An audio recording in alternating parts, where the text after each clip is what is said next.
28 సార్లు పోలవరం ప్రాజెక్టుకు వచ్చాను. 82 సార్లు వర్చువల్ గా మీటింగులు పెట్టి రివ్యూ చేశాను. 72% పూర్తి చేస్తే అసలు ఈ ప్రాజెక్టుకు సంబంధించి చంద్రబాబు నాయుడు గారి హయాంలో ఏం జరిగింది, మన హయాంలో ఏం జరిగింది అనేది కూడా స్లైడ్లు కూడా చూపించడం, కూడా ఒక్కొక్క ఐటమ్ కు సంబంధించి స్లైడ్లు కూడా చూపించడం కూడా మొదలు పెడతాం.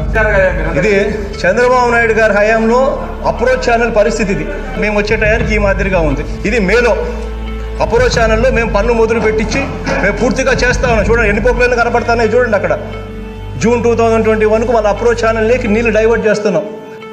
మార్చ్ 2022కు అప్రోచ్ ఛానల్ పూర్తిగా ఆ నుంచి అప్రోచ్ ఛానల్కు నీళ్లు డైవర్ట్ చేసే కార్యక్రమానికి శ్రీకారం చుట్టి నీళ్లు డైవర్ట్ అయినాయి. స్పిల్వే నుంచి నీళ్ళు వచ్చేదానికి రెడీ అయినాయి. ఇప్పుడు డ్యామ్ అయిపోయి చేసేసుకొని గేట్లు పెట్టేసి అప్పుడు స్పిల్వే గేట్ల ద్వారా స్పిల్వే గేట్లు కూడా పెట్టిన తర్వాత అప్రోచ్ ఛానల్లో నుంచి నీళ్లు డైవర్ట్ అయ్యి ఇప్పుడు కిందకు వస్తూ ఉన్నాయి. ఆశ్చర్యం కలిగిస్తే అసలు మీరు మీ దగ్గర నుంచి మీ మాటలు వింటూ ఉంటే అసలు